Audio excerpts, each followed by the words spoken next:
कि पॉलिटिशियन लोग political parties का मिसयूज़ करती हैं, बिना कसूरवार लोगों को मरना पड़ता है। एक बच्चा जो जाके किसी का झंडा उतार रहा था, हो सकता है वो बच्चा अपराधी नहीं है, वो कहेगा बदला लेंगे, अरे एक के बदले में 10 बच्चों को मारोगे, तो एक के माँ बाप से तो पूछ लो, क्या किसी के बच्चों को मारने से उसका बच्चा वापस आ जाएगा क्या? एक नेता करता है और ये फ्री में छूट जाते हैं, जिसके खिलाफ कोई जज हिम्मत भी मारता है उसकी रात को बदली करवा देते हैं। जो दंगे हो रहे, कोई दंगा नहीं हो रहा इस देश में, दंगे नहीं होते, दंगे कराए जाते हैं और दंगे के आधार पर इनको खून मुंह लग चुका है कि सरकार द्वारा किया हुआ आतंकवाद है, प्रशासन उसमें मदारी का बंदर साबित हो रहा है। देश में ना हो, किसी भी सूरत में सरकार या प्रशासन या इलेक्शन कमीशन बदमाशी नहीं कर सकता। उनको कहीं ना कहीं से सह मिली हुई है कि इस देश की कॉन्स्टिट्यूशनल कोर्ट भी आपका कुछ बिगाड़ नहीं पाएंगे। जब इस तरह का माहौल देश के अंदर हो जाता है तो इसके लिए दोष किसको दिया जाना चाहिए?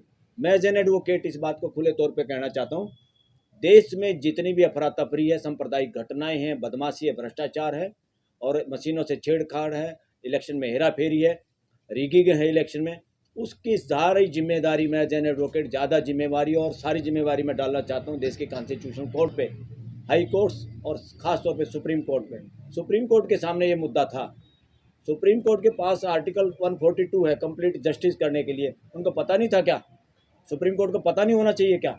सुप्रीम कोर्ट की आंख और बाजू बहुत लंबे हैं, पूरे देश की हर बात का पता है उनको। जो जूरिस्प्रूडेंस या जो जजमेंट वो देते हैं देश की भावना और देश की चाहत के हिसाब से करना होता है, वो काम नहीं हुआ देश में। इसमें कहीं ना कहीं देश की हाई कोर्ट्स और सुप्रीम कोर्ट भी दोषी है। मैं एज एन एडवोकेट, अगर हम नहीं कहेंगे तो कौन कहेगा देश में? क्योंकि हम वहाँ काम करते हैं, हमें पता है और कैसे उनको करना चाहिए। ये खाली जजों की जिम्मेवारी नहीं है या चीफ जस्टिस हाई कोर्ट और सुप्रीम कोर्ट के चीफ जस्टिस की जिम्मेवारी है। हम पार्ट एंड पार्सल एडवोकेट्स। कोर्टें देश के वकील और देश के जजों से चलती है। कोर्टें देश के लिए है, देश के लोगों की है, वो बपोती नहीं है, ना जजों की ना वकीलों की। तो ये अगर हाई कोर्ट सुप्रीम कोर्ट खासतौर पे अगर अपनी ड्यूटी पूरी करे तो इस देश में ना कोई तानाशाह हो सकता, ना कोई हिंदू मुसलमान का नारा और बात कर सकता, ना सांप्रदायिक घटनाएं हो सकती और ना सांप्रदायिक तीज त्यौहार। मैं इनको धार्मिक तीज त्यौहार नहीं कहता। धार्मिक वो चीज़ें हैं जो यूनिवर्सल रियलिटी के आधार पे जो बातें हैं जिसको हम सब एक जैसा समझते हैं, एक जैसा मानते हैं, वो धार्मिक हैं। धार्मिक का मतलब अस्तित्व की जो व्यवस्था है उसको समझना और उसके अनुसार जीना ही धार्मिकता है, वही मानवता है। बाकी सब संप्रदाय हैं, डोंग ढकोसड़े हैं। इन ढकोसड़ों के आधार पे इस देश में कॉन्स्टिट्यूशन में कोई जगह नहीं है। हो सकता है इस देश में जरूरत है और आज का वो समय है कि पॉलिटिशियन लोग पॉलिटिकल पार्टीज़ का मिसयूज़ करते हैं, बिना कसूरवार लोगों को मरना पड़ता है। एक बच्चा जो जाके किसी का झंडा उतार रहा था, हो सकता है वो बच्चा अपराधी नहीं है। इन बच्चों के अंदर जहर भर दिया गया। इस देश का कोई बच्चा अपराधी नहीं है, कोई नक्सलवादी आतंकवादी नहीं है, अलगाववादी नहीं है। हमारी युवा पीढ़ी को भी जहरीला बनाया जा रहा है, वर्णवाद के नाम पे, जातिवाद के नाम पे, संप्रदाय के नाम पे, और हमारे बच्चों को मौत के मुंह में डाला जा रहा है। जैसे एक बहराइच में मौत हुई है, वो भी किसी का माँ बाप का बच्चा था। अब सरकार क्या करेंगे? जो सो कॉल्ड पॉलिटिशियन और पॉलिटिकल एग्जीक्यूटिव है, सीएम हो या पीएम हो या XYZ कोई भी हो, वो कहेगा बदला लेंगे, अरे एक के बदले में 10 बच्चों को मारोगे, तो एक के माँ बाप से तो पूछ लो, क्या किसी के बच्चों को मारने से उसका बच्चा वापस आ जाएगा क्या? ये नॉनसेंस जो पॉलिटिशियन बातें करे, ये अपराधी किस्म के लोग हैं, तानाशाही प्रवृत्ति के लोग हैं और ये राजशाही मानसिकता के लोग हैं। डेमोक्रेटिक या डेमोक्रेसी में कॉन्स्टिट्यूशन इसकी इजाज़त नहीं देता। ये डेमोक्रेसी के नाम पर राजशाही और तानाशाही वाले लोगों के कब्जे में देश आ चुका है।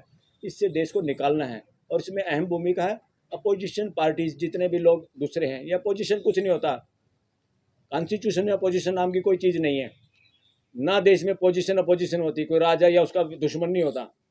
यहाँ सब भागीदार हैं। जो ज़्यादा संख्या में चुने हैं अपना लीडर बना के CM PM बना देते हैं, जो बाकी है सब इक्वल दर्जे के हैं। जैसे सुप्रीम कोर्ट में भी एक चीफ जस्टिस है, उसकी पावर उतनी है जितनी दूसरे जजों की है। एक एक्स्ट्रा पावर है उसके पास सिर्फ कि वो केस किसके सामने कौन सा लगेगा, इससे ज़्यादा उसके पास कोई पावर नहीं है।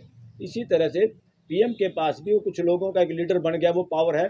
किसी भी देश में CM और PM को एक तरफा पावर देना, यहाँ कैबिनेट के हिसाब से सरकार चलती है, भागीदारी के हिसाब से। अगर कोई CM या PM चाहे कि मैं ही राजा होगा, ये मूर्ख लोग हैं जो ऐसा समझते हैं। ये मूर्खता इस देश में चलेगी नहीं, चलने नहीं देगा ये देश के लोग। तो इसलिए हरियाणा में भी चोरी चकारी की, हरियाणा के लोग साथ देने के लिए तैयार हैं। पॉलिटिकल पार्टियों को सामने आना पड़ेगा। आज वो सारी पॉलिटिकल पार्टियां भी देश की अपराधी हैं जो मशीन के खिलाफ खुल के खड़ी नहीं होती, डिमांड नहीं करती। अगर कांग्रेस इसमें फिचड़ती है तो कांग्रेस का भी कोई नैतिक अधिकार नहीं है इस देश की सत्ता पे बैठने का या सरकार में बैठने का। जो वो क्यों नहीं बार बार बातें उठा रहे हैं? उनको देश की जनता के साथ खड़ा होना चाहिए सभी पार्टियों। समाजवादी पार्टी के लीडर मिस्टर यादव जो सीएम थे यूपी के, उन्होंने भी कहा मैं सारे इलेक्शन भी जीत जाऊं जब भी मेरा मशीन पे भरोसा नहीं है। अरे भरोसा नहीं तो लेटर लिखो ना, बातें गढ़ने से क्या होगा? चाहे यूपी का सीएम है, एक्स सीएम है मुलायम सिंह का बेटा, चाहे राहुल गांधी है, चाहे कांग्रेस के अध्यक्ष हैं, कोई भी है, सारी पॉलिटिकल पार्टियों से हमारा आह्वान है एज एन एडवोकेट भी, as a common citizen of this country, कि आप सारे के सारे लेटर लिखिए। हिम्मत नहीं हो सकती किसी के फिर वो मशीन से चुनाव कराए होगा, वो देश का खुदा नहीं है, तो मदारी का बंदर है। मेरे को खुल के कहना पड़ेगा, पूरा देश कह रहा है इसको। और इस तरह के हालात बना दिए हैं, संवैधानिक संस्थाओं पर कब्जा कर लिया गया है और सुओ मोटो एक्शन लेना चाहिए सुप्रीम कोर्ट को भी। मैं तो कह रहा हूँ सुप्रीम कोर्ट को सीएम पीएम और मिनिस्टरों को अंदर बुलाना चाहिए कोर्ट के अंदर, ताकि इनके दिमाग से भूत उतर जाए और देश को पता चल जाए कि देश में राजा प्रथा नहीं है, या डेमोक्रेसी में सब बराबर है। जो बदमाशी करेगा उसको बुलाया जाएगा, कटघरे में खड़ा किया जाएगा। आज तक हिम्मत नहीं हुई इस देश के कोर्टों के जजों की कि कोई हिंदू मुसलमान सीएम करता है, पीएम करता है, XYZ नेता करता है और ये फ्री में छूट जाते हैं। जिसके खिलाफ कोई जज हिम्मत भी मारता है उसकी रात को बदली करवा देते हैं। इस देश का सीएम चीफ जस्टिस शामिल है एक जज के, 2 जजों की बदली करवाने में रात को, जिसको हम कह रहे हैं बहुत अच्छा चीफ जस्टिस होगा। कैसे कहीं पे उंगली उठाए गए देश? सब के सब पीपल स्क्रूटनी के अंदर में आते हैं। जैसे जुडिशियल स्क्रूटनी होती है कि कोई भी फैसला है इस देश में सरकार ले या कोई ले, या नीतियां या कानून बने पार्लियामेंट में, उसकी जुडिशियल स्क्रूटनी जांच हो सकती है, वो हाई कोर्ट सुप्रीम कोर्ट कर सकती है। ऐसे ही सुप्रीम कोर्ट के जजों की स्क्रूटनी अगर कोई कर सकते हैं तो इस देश के मालिक देश की जनता कर सकती है। इनकी जांच पड़ताल करने का अधिकार, उन पर उंगली उठाने का अधिकार और इनके कान ऐंठने का अधिकार इस देश की जनता के पास है। तो जनता से निवेदन है, ये बहुत क्रूशियल टाइम है देश के सामने। जो दंगे हो रहे, कोई दंगा नहीं हो रहा इस देश में, दंगे नहीं होते, दंगे कराए जाते हैं और दंगे के आधार पर इनको खून मुंह लग चुका है कि दंगे करवाओ, मांस मरवाओ और सत्ता में हिंदू मुसलमान करके जीत जाओ, वाहवाही कराओ और किसी को पुलिस के घेरे में भी एनकाउंटर करा दो कि मर गया। इस देश में जितने एनकाउंटर हो रहे हैं या जितना भी बुलडोजर न्याय हो रहा है, ये न्याय नहीं, अन्याय है, गुंडागर्दी, आतंकवाद है। ये सरकार द्वारा किया हुआ आतंकवाद है, प्रशासन उसमें मदारी का बंदर साबित हो रहा है। सरकार में जितने IAS IPS हैं, इन सबको चेतना चाहिए, उनको संविधान के प्रति विशेष ड्यूटी है। ऐसे नकारा देशद्रोही नेताओं के आदेशों को, इलीगल आदेशों को मानने की जरूरत नहीं है। देश को यहाँ तक खड़ा होना पड़ेगा और पूरे देश के वकील इस मुद्दे में ईमानदार अफसरों के साथ, ईमानदार नेताओं के साथ, ईमानदार पॉलिटिशियन और NGOs के साथ खड़े हैं। खबरों में बने रहने के लिए फोरम 4 को सब्सक्राइब करें और नोटिफिकेशन पाने के लिए बेल आइकन दबाएं।